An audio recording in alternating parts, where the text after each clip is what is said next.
panuring siyudad ng araw. Mga masama sa paningin ng mga tao na malilang. Laging binibilang, wala ka nang sinilang. Hindi mo lang makita ang kabilang parte ng dila. Bariyang hinanas ng mapawi ang labis ng pangungutila. Sa laya manupulungan siya ay pinagbubulungan. Walang kinatatakutan kaya di ka kinauukulan.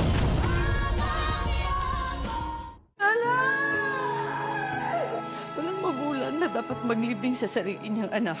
Kinarma na tayo para sa mga kasalanan natin sa alikap. Sobra-sobra na yung pinapagawa mo sa akin, ha? Sobrang naman yung binabayad ko sa'yo, ah. Basta bumili ka na ng baril. Kasi kasuhin mo agad, tabuhay ka na. Hahanda ako sa Ramon dahil alam ko, gagawa siya ng paraan para magkita sila ng nanay mo. Naniniwala ka ba? Kasi Santino talaga ang nagbayad ng piyansa ni nanay. Parang di makatotohanan yung paliwanag niya eh. Ayan yun, tay. Alamin ko ang totoo. Ako nang bala kay nanay. Ako nang bala doon sa isang nagmamagaling. Tututunan mo rin ako, Mali. Wala ka naman pagpipili ang iba, hindi ba?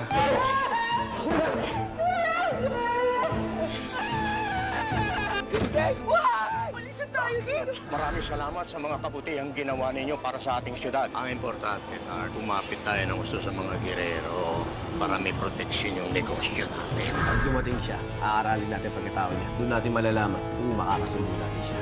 Shanggol, meron pa kami mga gusto ko ipakita sa inyo. Interesado ako sa mga diamante kung ibibigay nyo sa presyo na gusto ko. Magkano ba kaya niyo ko?